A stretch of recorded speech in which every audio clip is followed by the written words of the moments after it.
କେତେକ ସମୟରେ ପରମେଶ୍ୱର ଆମକୁ ଦେଖାନ୍ତି ଯେ ଆମେ କ'ଣ ଭୁଲ କରିଥିଲୁ କିମ୍ବା ସେ ଆମକୁ ଅନ୍ୟ ବ୍ୟକ୍ତିଙ୍କ ଦୃଷ୍ଟିକୋଣରୁ ସେହି ବିଷୟଗୁଡ଼ିକୁ ଦେଖିବାରେ ସାହାଯ୍ୟ କରନ୍ତି।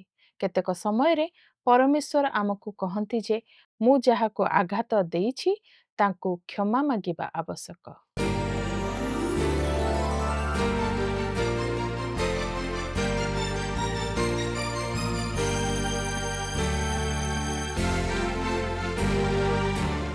ମୁଁ କିଛି ନିଶାରୁ ସୁସ୍ଥ ହେଉଛି ଏବଂ ବଗିଚା କାମ ମୋତେ ଶାନ୍ତ କରିବାରେ ମୁଁ ଯେଉଁମାନଙ୍କ ସହିତ କାମ କରେ ସେମାନଙ୍କ ସହିତ ଏବଂ ନିଜ ସହିତ ଧୈର୍ଯ୍ୟବାନ ରହିବା ଶିଖିବାରେ ସାହାଯ୍ୟ କରେ।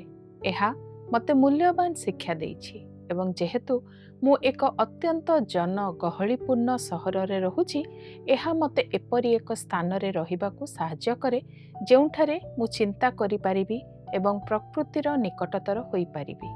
ବଗିଚା କାମ ମୋତେ ହଜିଯାଇଥିବା ମୂଲ୍ୟବାନ ସମୟକୁ ଫେରେଇ ଅଛି ଏବଂ ମୂଲ୍ୟହୀନ ଅନୁଭବ କରିବାରୁ ରୋକିଛି। ମୋର ବୃଦ୍ଧାବସ୍ଥାରେ ବଗିଚା କାମ କରିବା ହୁଏତ ମୋର ଜୀବନ ରକ୍ଷା କରିଛି। ମୋ ମା ଏବଂ ମୁଁ ସବୁଥିରେ ପ୍ରାୟ ବିପରୀତ। ସେ ବହୁତ ଶାନ୍ତ ଏବଂ ତାଙ୍କ ଭାବନା ବିଷୟରେ କଥା ହେବାକୁ ପସନ୍ଦ କରନ୍ତି ନାହିଁ। ମୁଁ ଠିକ୍ ବିପରୀତ। ଏହା ବହୁତ ଚାପ ସୃଷ୍ଟି କରିପାରେ, କିନ୍ତୁ ଆମ ଉଭୟଙ୍କର ପୁଷ୍ଟିକର ଖାଦ୍ୟ ପ୍ରତି ଆଗ୍ରହ ଅଛି। 2 ବର୍ଷ ପୂର୍ବେ ମୁଁ ଏକ ବଗିଚା ତିଆରି କରିଥିଲି ଏବଂ ଏହା ହୁଏତ ତାଙ୍କୁ ଦିଆଯାଇଥିବା ସର୍ବୋତ୍ତମ ଉପହାର, କାରଣ ଏହା ଏପରି କିଛି ଯାହା ଆମେ ଏକାଠି କରିପାରୁ। ଗତ ଗ୍ରୀଷ୍ମ ଋତୁରେ ମୁଁ ଅବିଶ୍ୱସନୀୟ ଭାବରେ ହତାଶ ହୋଇଥିଲି ଯେ ମୁଁ ଅଜବ ଚିନ୍ତା କରିବାରେ ଲାଗିଥିଲି, ଯଦିଓ ମୋର ସେଗୁଡ଼ିକ ଉପରେ କାର୍ଯ୍ୟ କରିବାର କୌଣସି ଉଦ୍ଦେଶ୍ୟ ନଥିଲା। ମୁଁ ଅନୁଭବ କଲି ଯେ ମୁଁ ଏହି ଜୀବନ୍ତ ନର୍କରେ ଫସିଯାଇଛି, ଆଉ ସେ ହେଉଛି ମୋର ନିଜର ମାନସିକତା ଏବଂ ଏଥିରୁ ମୁକ୍ତି ପାଇବାରେ ସାହାଯ୍ୟ କରିଥିବା ବିଷୟଗୁଡ଼ିକ ମଧ୍ୟରୁ ଗୋଟିଏ ହେଉଛି ଗଛଲତା। ଯେତେବେଳେ ମୁଁ ନିଜର ଯତ୍ନ ନେଇପାରୁନଥିଲି, ସେତେବେଳେ ମଧ୍ୟ ଏହି ଛୋଟ ଜୀବନ୍ତ ବିଷୟଗୁଡ଼ିକର ଯତ୍ନ ନେବା ଏବଂ ଆଦର କରିବା ବିଷୟରେ କିଛି ମୋତେ ଏହାର ସବୁଠାରୁ ଖରାପ ସମୟ ଦେଇ ଗତି କରିବାରେ ସାହାଯ୍ୟ କରିଥିଲା। ପ୍ରତ୍ୟେକ ଥର ମୁଁ ଏକ ଅନ୍ଧାର ଭିତରେ ପଡ଼ିଯାଉଥିଲି। ମୁଁ ବାହାରକୁ ଯାଇ ବଗିଚା କରୁଥିଲି। ଏହା କିଛି ନୂତନ ରୋପଣ ହେଉ କିମ୍ବା ପୁନଃରୋପଣ ହେଉ, ଏହା ମୋତେ ଆବଶ୍ୟକ ପଡ଼ୁଥିବା ମୁକ୍ତିକୁ ଅନୁଭବ କରିବାକୁ ଦେଉଥିଲା। ବାଃ, ମୁଁ କେବେ ଜାଣିନଥିଲି ଯେ ବଗିଚା ତିଆରି ଆମ ଉପରେ କେତେ ପ୍ରଭାବ ପକାଇଥାଏ। ହଁ, କେବଳ ଗଛ ଫୁଲ ଦ୍ୱାରା ଘେରି ରହିବା ସେମାନେ ଆଣିଥିବା ଥଣ୍ଡା ପବନ ଏତେ ଶାନ୍ତ କରିଥାଏ, ସେଥିପାଇଁ ସେମାନଙ୍କୁ ସୁରକ୍ଷା ଦେବା ଏତେ ଆବଶ୍ୟକ। ମୁଁ ସହମତ। ଆମ ଚାରିପାଖରେ ପ୍ରକୃତି ବିନା ଏହି ଦୁନିଆ ରହିବା ଅସମ୍ଭବ। ନିଶ୍ଚିତ ଭାବରେ। ଆଶାଭରା ନାରୀର ଅନ୍ୟ ଏକ ଏପିସୋଡକୁ ସ୍ୱାଗତ। ଗତ ସପ୍ତାହରେ ଆମେ ଆମର ବଗିଚା ସିରିଜ୍ ଆରମ୍ଭ କରିଥିଲୁ ଏବଂ ଆଗାମୀ କିଛି ସପ୍ତାହ ପାଇଁ ଆମେ ଈଶ୍ୱର ଏବଂ ତାଙ୍କ ସୃଷ୍ଟି ବିଷୟରେ କହିବୁ। ଆପଣମାନଙ୍କ ଫୋନ୍ କଲ୍ ଓ ମେସେଜ ଅନେକ ପରିମାଣରେ ଆମେ ପାଉଥିବାରୁ ଆମେ ଜାଣିପାରୁଛୁ ଯେ ଆପଣ ଆମର ଏହି କାର୍ଯ୍ୟକ୍ରମ ଦ୍ୱାରା ନିଶ୍ଚୟ ଉପକୃତ ହେଉଅଛନ୍ତି ଓ ଆତ୍ମିକ ଜୀବନରେ ମଧ୍ୟ ବୃଦ୍ଧି ପାଉଛନ୍ତି। ଆପଣଙ୍କ ମନରେ ଯଦି କିଛି ପ୍ରଶ୍ନ ଅବା ପ୍ରାର୍ଥନା ଅନୁରୋଧ ଥାଏ, ଲେଖି ଜଣାଇଲେ ଆମେ ଖୁସି ହେବୁ। ଆପଣ ନିୟମିତ ଏହି କାର୍ଯ୍ୟକ୍ରମ ଦେଖି ଆସିଥିବାରୁ ଧନ୍ୟବାଦ। ପ୍ରଭୁ ଆପଣଙ୍କୁ ଆଶୀର୍ବାଦ କରନ୍ତୁ। ଆମେ ନିଶ୍ଚିତ ଯେ ଆପଣ ଆପଣଙ୍କ ପରିବାର ସହିତ ଭଲରେ ଥିବେ। ତେବେ ଆସନ୍ତୁ ଆଜିର ଅଧ୍ୟାୟ ବିଷୟରେ ଆଲୋଚନା କରିବା। ଆପଣ କ'ଣ ଜାଣନ୍ତି ଯେ ଈଶ୍ୱର ଚାଲିବାକୁ ଉପଭୋଗ କରନ୍ତି? ଆଦି ପୁସ୍ତକରେ ଆମେ ଶିଖିଛୁ ଯେ ଈଶ୍ୱର ତାଙ୍କ ଦ୍ୱାରା ନିର୍ମିତ ଉଦ୍ୟାନରେ ଚାଲିଥିଲେ, ବିଶେଷ କରି ସନ୍ଧ୍ୟାର ଶୀତଳ ସମୟରେ। ଚାଲିବା ହେଉଛି ମୋର ପ୍ରିୟ ବ୍ୟାୟାମ।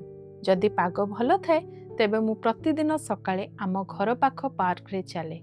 ଏହି ସମୟ ମୁଁ ବ୍ୟବହାର କରେ ଈଶ୍ୱର ମୋ ଜୀବନରେ କ'ଣ କରୁଛନ୍ତି ତାହା ଉପରେ ଧ୍ୟାନ କରିବା ପାଇଁ ଏବଂ ମୁଁ ତାଙ୍କୁ ଦିନଟି ସମର୍ପଣ କରେ।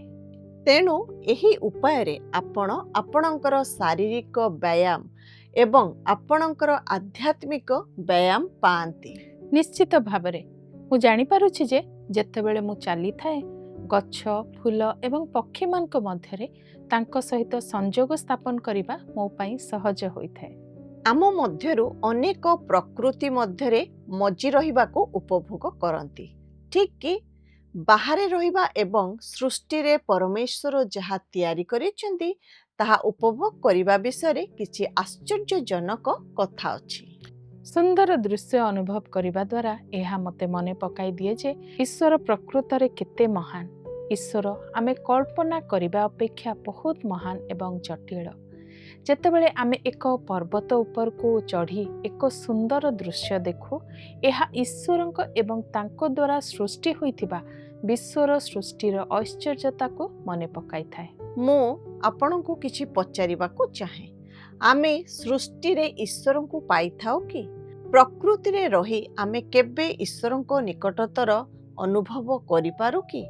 ମୁଁ ଭାବୁଛି ଏହି ଦୁଇଟି ପ୍ରଶ୍ନର ଉତ୍ତର ହେଉଛି ହଁ ଏବଂ ହଁ। ଈଶ୍ୱର ପର୍ବତ, ଆକାଶରେ ତାରା, ସମୁଦ୍ର ତରଙ୍ଗ, ସୁନ୍ଦର ବେଳାଭୂମି ଏବଂ ଅନେକ ପ୍ରକାରର ପକ୍ଷୀ, ପ୍ରାଣୀ ଏବଂ ଫୁଲ ତିଆରି କରିଛନ୍ତି। ତାଲିକା ଆହୁରି ବଢ଼ିପାରେ। ଆମ ମଧ୍ୟରୁ ଅନେକ ଯେତେବେଳେ ଆମେ ପ୍ରକୃତିରେ ବାହାରି ଥାଉ, ଆମେ ଈଶ୍ୱରଙ୍କ ନିକଟତର ଅନୁଭବ କରୁ। ଆମେ ଅନୁଭବ କରିପାରିବା ଯେ ଈଶ୍ୱର ଆମ ସହିତ ଅଛନ୍ତି। ଏହିପରି ଅନେକ ଲୋକ ଈଶ୍ୱରଙ୍କ ନିକଟତର ହୁଅନ୍ତି। ମୁଁ ରୋମିଓ 1:20 ମନେ ପକାଇ ଦେଉଛି। ଜଗତର ସୃଷ୍ଟି କାଳାବଧି ତାହାଙ୍କର ଅଦୃଶ୍ୟ ଗୁଣ ସମୂହ ଅର୍ଥାତ୍ ତାହାଙ୍କର ଅନାଦି ଅନନ୍ତ ଶକ୍ତି ଓ ଈଶ୍ୱରତ୍ୱ ସୃଷ୍ଟ ବସ୍ତୁଗୁଡ଼ିକ ଦ୍ୱାରା ବୋଧଗମ୍ୟ ହୋଇ ସ୍ପଷ୍ଟ ରୂପେ ପ୍ରତୀୟମାନ ହେଉଅଛି। ପରମେଶ୍ୱର ମଣିଷମାନଙ୍କୁ ତାଙ୍କ ସହିତ ସହଭାଗିତା ପାଇଁ ସୃଷ୍ଟି କରିଥିଲେ। ସେଥିପାଇଁ ସେ ଉଦ୍ୟାନରେ ବୁଲୁଥିଲେ। ସେ ଆଦମ ଏବଂ ହବାଙ୍କୁ ଭେଟିବାକୁ ଏବଂ ସେମାନଙ୍କ ସହିତ ସମୟ ବିତାଇବାକୁ ଚାହୁଁଥିଲେ। ପରମେଶ୍ୱରଙ୍କ ସହିତ ବ୍ୟକ୍ତିଗତ ସହଭାଗିତା ହେଉଛି ଆମ ଜୀବନର ମୂଳ ଉଦ୍ଦେଶ୍ୟ। ପ୍ରକୃତିରେ ରହିବା ଏବଂ ପରମେଶ୍ୱର ଯାହା ସୃଷ୍ଟି କରିଛନ୍ତି ତାହା ଦେଖିବା ହେଉଛି ଏକ ଉପାୟ ଯାହାଦ୍ୱାରା ପରମେଶ୍ୱର ଆମ ସହିତ କଥା ହୋଇପାରିବେ। ପ୍ରକୃତିର ସୌନ୍ଦର୍ଯ୍ୟ ଆମ ମଧ୍ୟରୁ ଅନେକଙ୍କୁ ତାଙ୍କ ନିକଟତର ହେବାକୁ ସାହାଯ୍ୟ କରେ। ଏହା କେବଳ ଗୋଟିଏ ଉପାୟ ଯାହାଦ୍ୱାରା ଆମେ ପ୍ରକୃତିରେ ପରମେଶ୍ୱରଙ୍କୁ ପାଇପାରିବା। ଆମ ମଧ୍ୟରୁ ଅନେକ ଏହି ସଂଯୋଗକୁ ଅନୁଭବ କରିଛୁ ଏବଂ ଆମେ ଅନୁଭବ କରୁ ଯେ ଏହା କେତେ ମହାନ। ପରମେଶ୍ୱର ପ୍ରକୃତିର ସୌନ୍ଦର୍ଯ୍ୟ ମାଧ୍ୟମରେ ତାଙ୍କର ପ୍ରେମପୂର୍ଣ୍ଣ ଉପସ୍ଥିତି ସହିତ ଆମର ଆତ୍ମାକୁ ପୋଷଣ କରନ୍ତି। ପ୍ରଭୁଙ୍କ ମୁଖ ସୂର୍ଯ୍ୟରେ ତାଙ୍କ ଉପରେ ଆଲୋକିତ ହୁଏ। ଚନ୍ଦ୍ର ଏବଂ ତାରାମାନେ ଆମକୁ ମନେ ପକାଇ ଦିଅନ୍ତି ଯେ ଅନ୍ଧାରରେ ମଧ୍ୟ ପରମେଶ୍ୱରଙ୍କ ଆଲୋକ ଏବଂ ପ୍ରେମ ଆମକୁ ଝଲସେ। ପୁରା ବାଇବଲରେ ଆମେ ପ୍ରଭୁଙ୍କ ଆମ ସହିତ ଯୋଗାଯୋଗ କରିବାର ସାକ୍ଷ୍ୟ ପଢ଼ିଥାଉ। ଆକାଶରେ ସମୁଦ୍ର ତରଙ୍ଗ, ଗଛ, କ୍ଷେତ ଏବଂ ଫୁଲ ଦେଇ ଗର୍ଜନ କରୁଥିବା ପବନ ଏବଂ ଆନନ୍ଦରେ ଗୀତ ଗାଉଥିବା ପକ୍ଷୀମାନେ, ଏହି ସମସ୍ତଙ୍କ ଦ୍ୱାରା ପ୍ରଭୁ ତାଙ୍କ ମହିମା ପ୍ରକାଶ କରନ୍ତି। ଯୀଶୁ ଆମକୁ ଆଶ୍ୱାସନା ଦିଅନ୍ତି ଯେ ସ୍ୱର୍ଗରେ ଥିବା ଆମର ପିତା ସର୍ବଦା ଛୋଟ ଚଢ଼େଇମାନଙ୍କ ପାଇଁ ଯତ୍ନ ନିଅନ୍ତି ଏବଂ ସେ ଆମ ପାଇଁ ମଧ୍ୟ ଯତ୍ନ ନିଅନ୍ତି। ସେହି ପ୍ରଭୁ ଆକାଶଗଙ୍ଗା ସୃଷ୍ଟି କରିଛନ୍ତି ଏବଂ ପ୍ରତ୍ୟେକ ତାରାଙ୍କର ନାମ ଜାଣନ୍ତି ଏବଂ ବେଳାଭୂମିରେ ଥିବା ପ୍ରତ୍ୟେକ ବାଲି କଣାକୁ ବି ସେ ଚିହ୍ନନ୍ତି। ଈଶ୍ୱର ସମଗ୍ର ଇତିହାସ ଉପରେ ସର୍ବଭୌମ। ତଥାପି ପ୍ରଭୁ ଆମ ବିଷୟରେ ପ୍ରତ୍ୟେକ ବିବରଣୀ ଜାଣନ୍ତି। ସେ ଆମ ଶରୀରର ପ୍ରତ୍ୟେକ କୋଷ ଏବଂ ସେମାନେ କିପରି ଏକାଠି କାର୍ଯ୍ୟ କରନ୍ତି ତାହା ଜାଣନ୍ତି। ଏହି ସରଳ ପଦ୍ୟ ଆମକୁ ମନେ ପକାଇ ଦିଏ ଯେ ଯିଏ ବ୍ରହ୍ମାଣ୍ଡରେ ସବୁକିଛି ସୃଷ୍ଟି କରିଛନ୍ତି ସେ ହେଉଛନ୍ତି ଆମର ମେଷପାଳକ। ସୃଷ୍ଟିରେ ଆମେ ପରମେଶ୍ୱରଙ୍କୁ ପାଇବାର ଗୋଟିଏ ଉପାୟ ହେଉଛି ସେ ପୃଥିବୀରେ ସୃଷ୍ଟି କରିଥିବା ସୌନ୍ଦର୍ଯ୍ୟ ଦେଖିବା। ପ୍ରକୃତି ଆମକୁ ଈଶ୍ୱରଙ୍କ ସୌନ୍ଦର୍ଯ୍ୟ, ମହିମା, ଶକ୍ତି, ଜ୍ଞାନ, ଉପସ୍ଥିତି, ସୃଜନଶୀଳତା ଏବଂ ସର୍ବୋପରି ତାଙ୍କର ପ୍ରେମପୂର୍ଣ୍ଣ ଯତ୍ନ ପ୍ରକାଶ କରେ। ଏହି କାରଣରୁ ଆମେ ପ୍ରକୃତିର ସୌନ୍ଦର୍ଯ୍ୟରେ ସମୟ ବିତାଇବାକୁ ଏବଂ ପ୍ରାଣୀମାନଙ୍କୁ ଉପଭୋଗ କରିବାକୁ ଆକର୍ଷିତ ହେଉ।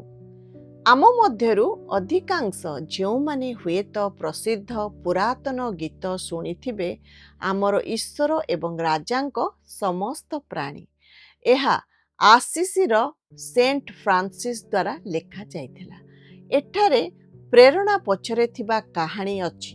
ଆସିସ୍ର ସେଣ୍ଟ ଫ୍ରାନ୍ସିସ୍ ଜଣେ ଛୋଟ ବ୍ୟକ୍ତି ଥିଲେ, ଯିଏ 13 ଶତାବ୍ଦୀରେ ଇଟାଲୀୟ ଗ୍ରାମାଞ୍ଚଳର ଏକ ଛୋଟ ସହରରେ ରହୁଥିଲେ। କିନ୍ତୁ ସେ ଶୀଘ୍ର ଜଣେ ଖ୍ରୀଷ୍ଟଙ୍କ ଶିଷ୍ୟ ଭାବରେ ପ୍ରସିଦ୍ଧ ହୋଇଗଲେ। ସେ ଖ୍ରୀଷ୍ଟଙ୍କ ଜୀବନ ଅନୁସାରେ ତାଙ୍କ ଜୀବନ ବଞ୍ଚିଥିଲେ। ସେ ଈଶ୍ୱରଙ୍କ ବାକ୍ୟ, ଲୋକ, ପ୍ରାଣୀ ଏବଂ ସମସ୍ତ ସୃଷ୍ଟିକୁ ଭଲ ପାଉଥିଲେ। ଗୀତ, ସଙ୍ଗୀତ ଏବଂ କବିତା ସନ୍ଥ ଫ୍ରାନ୍ସିସ୍ଙ୍କ ପ୍ରକୃତିର ଏତେ ଗଭୀର ଅଂଶ ଥିଲା ଯେ ଦୁଃଖ ଏବଂ ଅସୁସ୍ଥତା ସହିତ ଆନନ୍ଦ ଏବଂ ଉତ୍ତମ ସ୍ୱାସ୍ଥ୍ୟ ସମୟରେ ସେ ସ୍ୱତଃପ୍ରବୃତ୍ତ ଭାବରେ ତାଙ୍କର ଭାବନା, ତାଙ୍କର ପ୍ରେରଣା ଏବଂ ତାଙ୍କ ପ୍ରାର୍ଥନାକୁ ଗୀତରେ ସ୍ୱର ଦେଇଥିଲେ। ସନ୍ଥ ଫ୍ରାନ୍ସିସ୍ଙ୍କ ଗୀତ ଆମର ଈଶ୍ୱର ଏବଂ ରାଜାଙ୍କ ସମସ୍ତ ପ୍ରାଣୀ ଆମକୁ ସୃଷ୍ଟିରେ ଈଶ୍ୱରଙ୍କ ସୌନ୍ଦର୍ଯ୍ୟକୁ ବିଚାର କରିବାକୁ ଏବଂ ସମସ୍ତ ପ୍ରାଣୀ ଓ ସମସ୍ତ ଜୀବନ୍ତ ବିଷୟକୁ ଆମର ଭାଇ ଭଉଣୀ ଭାବରେ ଭଲ ଯତ୍ନ ନେବାକୁ ଆକର୍ଷିତ କରେ। ପଦଗୁଡ଼ିକ ହେଉଛି, ଆମର ଈଶ୍ୱର ଏବଂ ରାଜାଙ୍କ ସମସ୍ତ ପ୍ରାଣୀ, ତୁମର ସ୍ୱର ଉଠାଅ ଏବଂ ଆମ ସହିତ ଗାନ କର। Hallelujah, hallelujah. ତୁମେ ସୁନା କିରଣ ସହିତ ଜଳୁଥିବା ସୂର୍ଯ୍ୟ, ତୁମେ ନରମ ଚମକ ସହିତ ରୂପା ଚନ୍ଦ୍ର, ହେ ତାଙ୍କର ପ୍ରଶଂସା କର। Hallelujah, hallelujah.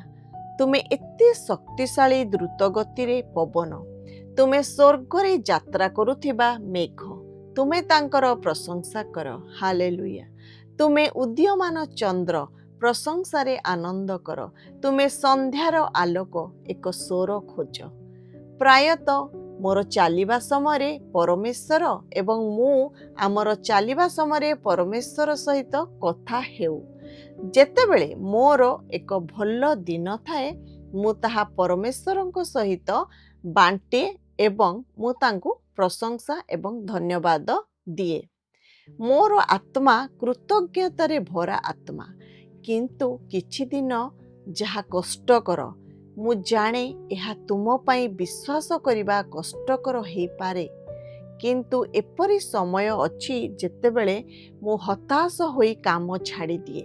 ମୋ ଜୀବନର ଏପରି କିଛି ଘଟେ ଯାହା ମୋତେ ବିରକ୍ତ କରେ। ଏକ ସମ୍ପର୍କ ସମସ୍ୟା କିମ୍ବା କାର୍ଯ୍ୟ ସମସ୍ୟା କିମ୍ବା ପାରିବାରିକ ସମସ୍ୟା ହୋଇପାରେ। ଆମେ ସମସ୍ତେ ଏପରି ସମୟ ଦେଇ ଗତି କରୁ। ତେବେ ତୁମେ କ'ଣ କର? ଯେତେବେଳେ ମୁଁ କୌଣସି ପରିସ୍ଥିତି ପାଇଁ ହତାଶ କିମ୍ବା କ୍ରୋଧିତ ହୁଏ, ମୁଁ ସେହି ଜିନିଷଗୁଡ଼ିକୁ ପରମେଶ୍ୱରଙ୍କ ସହିତ ସେୟାର କରେ, ଯେପରି ସେ ମୋ ସହିତ ଠିକ୍ ଭାବରେ ଚାଲୁଛନ୍ତି। ମୁଁ ସେହି ମୁହୂର୍ତ୍ତରେ ପରିସ୍ଥିତି କିମ୍ବା ମୋତେ ବିରକ୍ତ କରୁଥିବା ବିଷୟଗୁଡ଼ିକୁ ସେୟାର କରିବି। ମୁଁ ପରମେଶ୍ୱରଙ୍କ ସହିତ ସେୟାର କରିବି ଯେ ମୁଁ ମୋର ଚିନ୍ତାଧାରାରେ କାହିଁକି ଠିକ୍ ଅଛି କିମ୍ବା ମୁଁ କିପରି ପରିସ୍ଥିତିକୁ ପରିଚାଳନା କରୁଛି, କାରଣ ମୁଁ କେବଳ ମୋର ସୀମିତ ଦୃଷ୍ଟିକୋଣରୁ ଭାବୁଛି। ଏହା ସୁନ୍ଦର ବିଷୟ, କିନ୍ତୁ କେତେକ ସମୟରେ ମୁଁ ଏପରି ଦିନଗୁଡ଼ିକରେ ସଂଘର୍ଷ କରେ ଯେତେବେଳେ ମୁଁ ତାଙ୍କ ସହିତ କଥା ହେବା ପାଇଁ ଅତ୍ୟଧିକ ରାଗିଯାଏ କିମ୍ବା ବିରକ୍ତ ହୁଏ କିମ୍ବା ଚିନ୍ତିତ ହୁଏ। ତୁମର ମଧ୍ୟ କ'ଣ ସେମିତି କିଛି ଦିନ ଅଛି, ଏଲେନ୍ ଭଉଣୀ? ହଁ, ଏପରି ସମୟ ଅଛି ଯେତେବେଳେ ଆମର ଅଭିଯୋଗ 15 ମିନିଟ୍ 30 ମିନିଟ୍ ପର୍ଯ୍ୟନ୍ତ ଚାଲିପାରେ, କିମ୍ବା କେତେକ ସମୟରେ ମୁଁ କେବଳ ମୋ ମୁଣ୍ଡରେ କ'ଣ ଦେଇ ଗତି କରୁଛି ତାହା ବିଷୟରେ ଭାବେ। ମୁଁ ପ୍ରକୃତରେ ବିଶ୍ୱାସ କରେ ଯେ ସେତେବେଳେ ମଧ୍ୟ ପରମେଶ୍ୱର ମୋର କଥା ଶୁଣୁଛନ୍ତି। ମୁଁ ଏହାକୁ ପ୍ରାର୍ଥନା ବୋଲି କହିବିନି, କିନ୍ତୁ ଏହା ହେଉଛି ମୋର ଆଉ ଈଶ୍ୱରଙ୍କ ଭିତରେ ଆଲୋଚନା ବା କଥାବାର୍ତ୍ତା।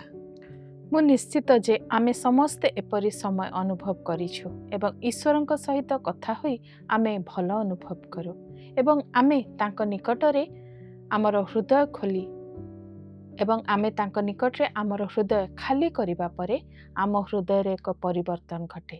ଆମେ ଆମ ଆତ୍ମାରେ ପରମେଶ୍ୱରଙ୍କର ଶାନ୍ତି ଅନୁଭବ କରୁ। ଆମେ କେବଳ ତାଙ୍କ ଉପରେ ବିଶ୍ୱାସ କରୁ ଯେ ସବୁ କିଛି ସଫଳ ହେବ।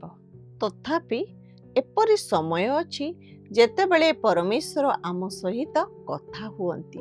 ଏ ସ୍ୱର ଏତେ ସ୍ପଷ୍ଟ ଯଦିଓ ନୁହେଁ, କିନ୍ତୁ ପରମେଶ୍ୱର ଆମ ମନରେ ଏକ ଚିନ୍ତାଧାରା କିମ୍ବା ଏକ ଭାବନା ଆଣନ୍ତି। କେତେକ ସମୟରେ ସେ ଆମକୁ ଆମର ଭୁଲ କେଉଁଠି ତାହା ଦେଖାନ୍ତି ଓ ଆମକୁ କହନ୍ତି ଯେ ଆମେ କ'ଣ ଭଲ କରିପାରିଥାନ୍ତୁ ଏବଂ ଆମେ ଏହାକୁ କିପରି ଭାବରେ ପରିଚାଳନା କରିପାରିଥାନ୍ତୁ। କେତେକ ସମୟରେ ପରମେଶ୍ୱର ଆମକୁ ଦେଖାନ୍ତି ଯେ ଆମେ କ'ଣ ଭୁଲ କରିଥିଲୁ କିମ୍ବା ସେ ଆମକୁ ଅନ୍ୟ ବ୍ୟକ୍ତିଙ୍କ ଦୃଷ୍ଟିକୋଣରୁ ସେହି ବିଷୟଗୁଡ଼ିକୁ ଦେଖିବାରେ ସାହାଯ୍ୟ କରନ୍ତି। କେତେକ ସମୟରେ ପରମେଶ୍ୱର ଆମକୁ କହନ୍ତି ଯେ ମୁଁ ଯାହାକୁ ଆଘାତ ଦେଇଛି ତାଙ୍କୁ କ୍ଷମା ମାଗିବା ଆବଶ୍ୟକ। କେତେକ ସମୟରେ ମୁଁ ନୀରବରେ ପରମେଶ୍ୱରଙ୍କ ସହିତ ଚାଲୁଥିବା ବେଳେ ପରମେଶ୍ୱର ଆମକୁ ମନେ ପକାଇ ଦିଅନ୍ତି ଯେ ସେ ବିଶ୍ୱସ୍ତ। ପରମେଶ୍ୱର ଆମକୁ ଆମର ଅତୀତରେ ସେ ଆମକୁ ଆମ ପରିବାରକୁ ଏକ କଷ୍ଟକର ସମୟରେ କିପରି ସାହାଯ୍ୟ କରିଛନ୍ତି ତାହା ମନେ ପକାଇ ଦିଅନ୍ତି। ମୁଁ ପ୍ରକୃତରେ ବିଶ୍ୱାସ କରେ ଯେ ପରମେଶ୍ୱର ପ୍ରକୃତିରେ ଆମ ସହିତ ଯୋଗାଯୋଗ କରିପାରିବେ। ସେ ତାଙ୍କ ଲୋକଙ୍କ ସହିତ ଏକ ସମ୍ପର୍କ ଚାହାନ୍ତି। ଯେତେବେଳେ ଆମେ ତାଙ୍କ ସହିତ ଆମର ସଂଘର୍ଷ, ଆମର ଆବଶ୍ୟକତା, ଆମର ଆନନ୍ଦ ଏବଂ ଆମର ପ୍ରଶଂସା ବାଣ୍ଟିଥାଉ, ସେତେବେଳେ ପରମେଶ୍ୱର ଏହାକୁ ଭଲ ପାଆନ୍ତି। ମୁଁ ବିଶ୍ୱାସ କରେ ଯେ ପରମେଶ୍ୱର ଚାହାନ୍ତି ଯେ ଆମର ତାଙ୍କ ସହିତ ଦ୍ୱିପାକ୍ଷିକ ଯୋଗାଯୋଗ ରହୁ, ଅର୍ଥାତ୍ ସେ ଆମ ସଙ୍ଗେ କଥା ହେଉଛନ୍ତି, ଆମେ ବି ତାଙ୍କ ସଙ୍ଗେ କଥା ହେବା।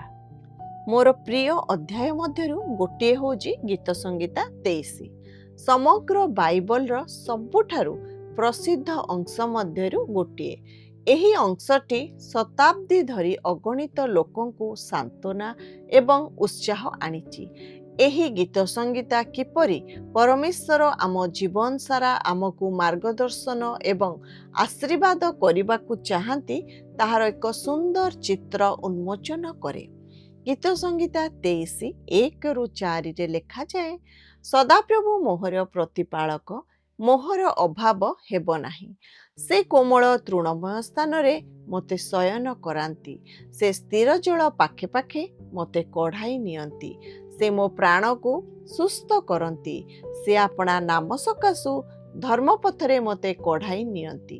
ଏଣୁ ମୋ ମୃତ୍ୟୁ ଛାୟାରୂପ ଉପତ୍ୟକା ଦେଇ ଗମନ କଲେ ହେଁ କୌଣସି ଆପଦକୁ ଭୟ କରିବି ନାହିଁ, କାରଣ ତୁମ୍ଭେ ମୋହର ସହବର୍ତ୍ତୀ। ତୁମ୍ଭର ପାଞ୍ଚଣ ଓ ତୁମ୍ଭର ବାଡ଼ି ମୋତେ ସାନ୍ତ୍ୱନା ଦିଅନ୍ତି। ମୁଁ ଚାହୁଁଛି ଆମେ ଆମର ବାମ ହାତକୁ ନେଇ ଆମର ତର୍ଜନୀ ଆଙ୍ଗୁଠି ଦେଖାଇ କଳ୍ପନା କରୁ। ମୁଁ ଚାହୁଁଛି ଆମେ ସେହି ଆଙ୍ଗୁଠିକୁ ଆମର ଡାହାଣ ହାତରେ ରଖିବା। ଡାହାଣ ହାତ ଈଶ୍ୱରଙ୍କୁ ପ୍ରତିନିଧିତ୍ୱ କରୁଛି। ଯେତେବେଳେ ଆମେ ଏହାକୁ ଆମର ଡାହାଣ ହାତରେ ରଖୁ, ଆମେ ଆମର ଜୀବନ ଈଶ୍ୱରଙ୍କ ହାତରେ ସମର୍ପଣ କରୁ। ଆସନ୍ତୁ ନିଜକୁ ଈଶ୍ୱରଙ୍କ ହାତର ପାପୁଲିରେ କଳ୍ପନା କରିବା। ମୁଁ ବିଶ୍ୱାସ କରେ ଈଶ୍ୱର ତାଙ୍କର ଆଙ୍ଗୁଠିକୁ ଆମ ଚାରିପାଖରେ ଗୁଡ଼ାଇକି ରଖିଛନ୍ତି ଏବଂ ସେ ଆପଣଙ୍କୁ କେବେ ବି ଛାଡ଼ିବେ ନାହିଁ। ଯେତେବେଳେ ଆମେ ଈଶ୍ୱରଙ୍କ ପ୍ରକୃତିରେ ଚାଲିବା, ଆମକୁ ପ୍ରାୟତଃ ମନେ ପକାଇ ଦିଏ ଯେ ଈଶ୍ୱର ଆମକୁ ତାଙ୍କ ହାତର ପାପୁଲିରେ ରଖିଛନ୍ତି। ଯେତେବେଳେ ଆମେ ଆମର ଜୀବନ ଈଶ୍ୱରଙ୍କ ହାତରେ ସମର୍ପଣ କରୁ, ଆମେ ତାଙ୍କ ଉପରେ ବିଶ୍ୱାସ କରୁ।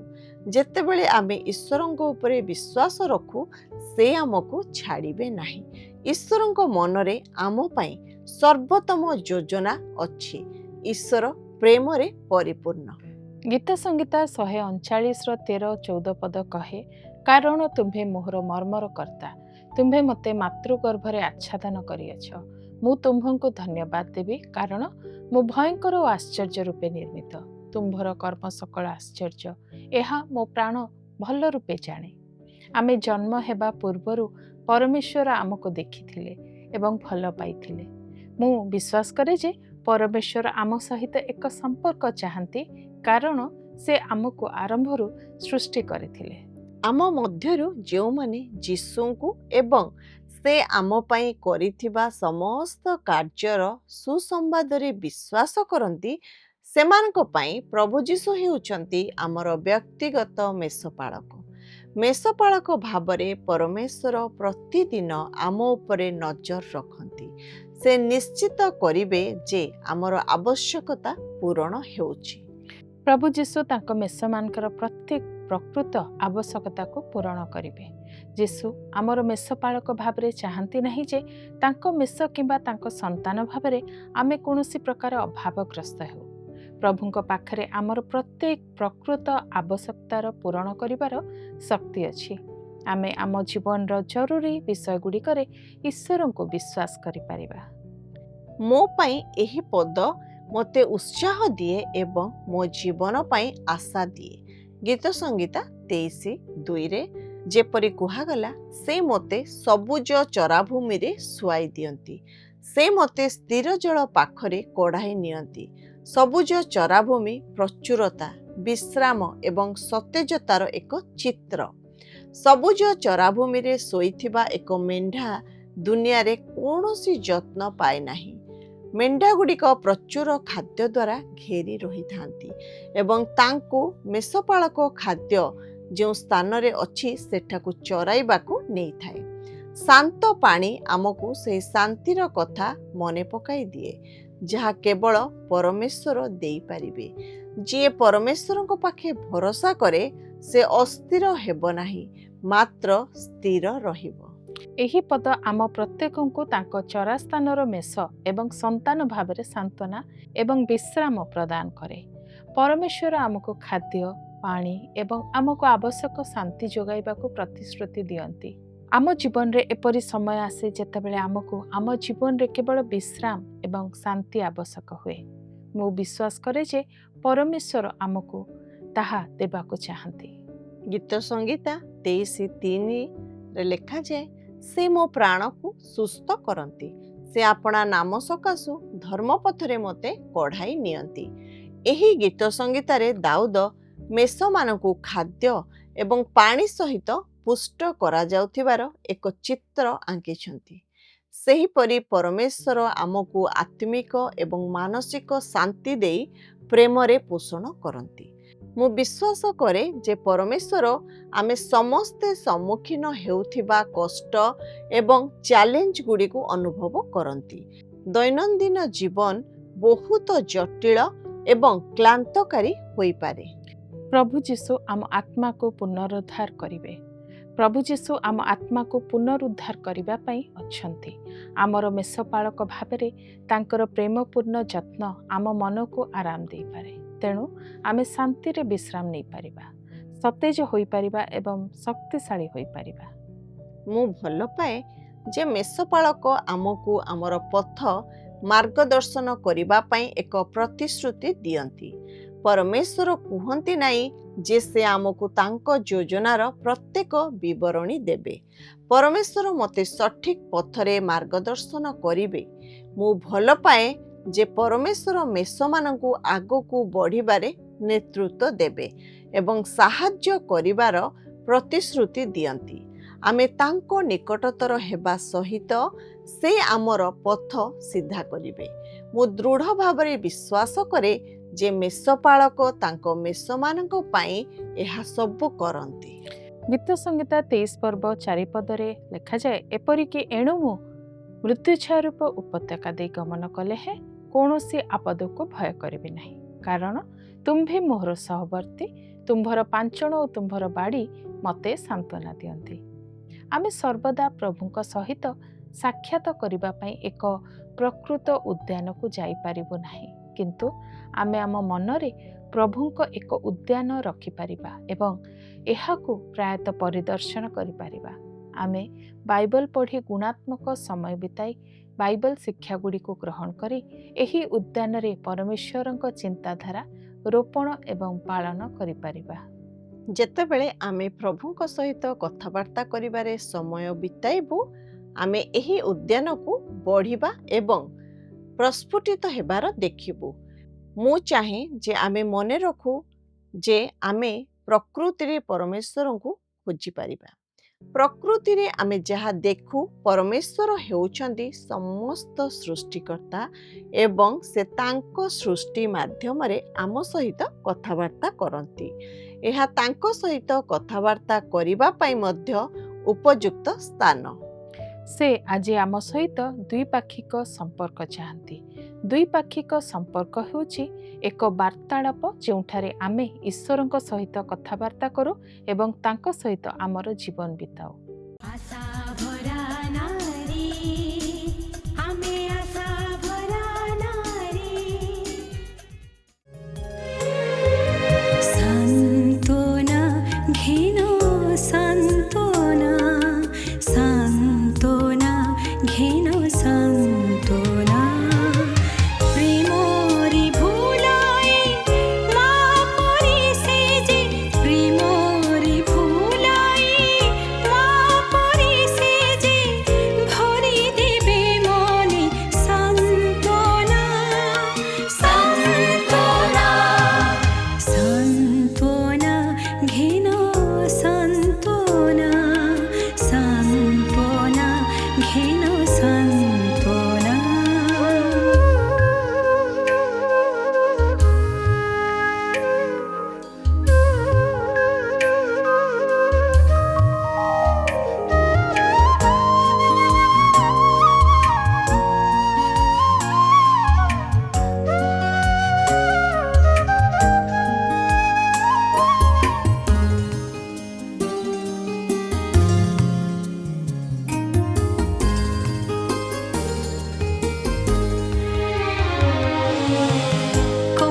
କହିଛନ୍ତି ପରା ନ ହୋଇ ବିମୁଖ ରହିଥିବେ ପାଶେ ପାଶେ, ରହିଥିବେ ପାଶେ ପାଶେ.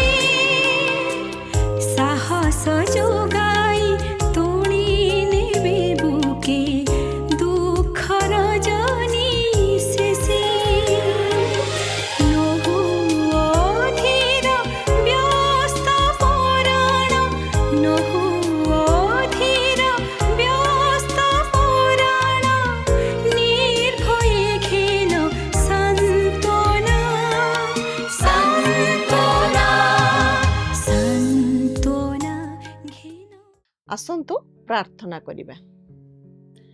ଅତ୍ୟନ୍ତ ପ୍ରେମିକ ଦୟାଳୁ ସ୍ୱର୍ଗୀୟ ପିତା, ତୁମ ପବିତ୍ର ମହାନ ନାମର ଧନ୍ୟବାଦ ଦଉଛୁ। ବାପା, ତୁମେ କେତେ ମନୋଯୋଗୀ ଆମ ପାଇଁ, ଆମର ପ୍ରତ୍ୟେକଟି ବିଷୟ ତୁମେ ଜାଣୁଛ। ତୁମେ ଆମର ଅଭାବ ପୂରଣକାରୀ, ତୁମେ ଆମର ପ୍ରତ୍ୟେକ ପରିସ୍ଥିତି ବିଷୟରେ ଆମର ଯତ୍ନ ନେଉଥିବା ପରମେଶ୍ୱର। ଆମକୁ କୌଣସି ପ୍ରକାରେ ପରିତ୍ୟାଗ କରିନଥାଅ। ସେଇ ଭରସା ବିଶ୍ୱାସ ତୁମେ ଆମ ଜୀବନରେ ଆଜିର ମାଧ୍ୟମରେ ଆଉ ଥରେ ଦେଇଥିବାରୁ ଆମେ ତୁମକୁ ଧନ୍ୟବାଦ ଦଉଛୁ। ଏହି ନୂତନ ଶିକ୍ଷା ପାଇଁ, ନୂତନ ଆଶା ଭରସା ପାଇଁ ଧନ୍ୟବାଦ ଦେଇ ନିଜ ନିଜକୁ ତୁମ ନିକଟରେ ସମର୍ପିତ ହେଲୁ, ଯେଭଳି ଆମେ କୌଣସି ପରିସ୍ଥିତିରେ ବିଚଳିତ ହେବୁ ନାହିଁ। ଆମକୁ ସାହାଯ୍ୟ କର। ପ୍ରାର୍ଥନା ପ୍ରିୟ ପ୍ରଭୁ ଯୀଶୁଙ୍କ ନାମରେ ମାଗିଲୁ, ଆମେନ୍। ଆଜି ଆମ ସହିତ ଯୋଗ ଦେଇଥିବା ପାଇଁ ଧନ୍ୟବାଦ। ଆମେ ଆପଣଙ୍କୁ ଆସନ୍ତା ସପ୍ତାହରେ ପୁଣି ଦେଖା କରିବୁ। ଆଶା କରୁ ଆପଣଙ୍କୁ ଆଜିର ଏପିସୋଡଟି ନିଶ୍ଚୟ ଭଲ ଲାଗିଥିବ। ହଁ, ଆମକୁ ଆପଣଙ୍କ ଜୀବନର ଅନୁଭୂତି ଜଣାଇବାକୁ ଭୁଲିବେ ନାହିଁ। ଟିଭି ସ୍କ୍ରିନରେ ଦିଆଯାଇଥିବା ଠିକଣା ଓ ଫୋନ୍ ନମ୍ବରରେ ନିଶ୍ଚୟ ଆମ ସହ ଯୋଗାଯୋଗ କରିବେ। ପୁଣି ଆମକୁ 044490812997ରେ ମିସ୍ଡ କଲ୍ କରିବାକୁ ଭୁଲିବେ ନାହିଁ। ସପ୍ତାହ ଶେଷରେ ଅଧିକ ମିସ୍ଡ କଲ୍ ଦେଇଥିବା ଦର୍ଶକ ବନ୍ଧୁଙ୍କୁ ପୁରସ୍କୃତ କରାଯିବ। ଆମର ଏହି କାର୍ଯ୍ୟକ୍ରମ ୟୁଟ୍ୟୁବରେ ମଧ୍ୟ ଉପଲବ୍ଧ। ଆପଣ ଯେକୌଣସି ସମୟରେ ଦେଖିପାରିବେ। ଏ ସପ୍ତାହର ପ୍ରଶ୍ନ ହେଲା, ଆମର ଈଶ୍ୱର ଏବଂ ରାଜାଙ୍କ ସମସ୍ତ ପ୍ରାଣୀ ଗୀତଟି କିଏ ରଚନା କରିଥିଲେ? A. Saint Francis, B. Saint Peter, C. Saint Robert, D. Saint John. ଆପଣ ଏହାର ସଠିକ୍ ଉତ୍ତର SMS କିମ୍ବା ଫୋନ୍ରେ ଜଣାଇ ପାରିବେ। ଆଉ ଏକ ନୂଆ କାର୍ଯ୍ୟକ୍ରମ ନେଇ ଆପଣଙ୍କ ନିକଟକୁ ଆସିବୁ। ସେ ସମୟ ପର୍ଯ୍ୟନ୍ତ ଆମକୁ ବିଦାୟ ଦିଅନ୍ତୁ। ସୁସ୍ଥ ରୁହନ୍ତୁ ଓ ଭଲରେ ରୁହନ୍ତୁ। ରହିଲୁ, ନମସ୍କାର।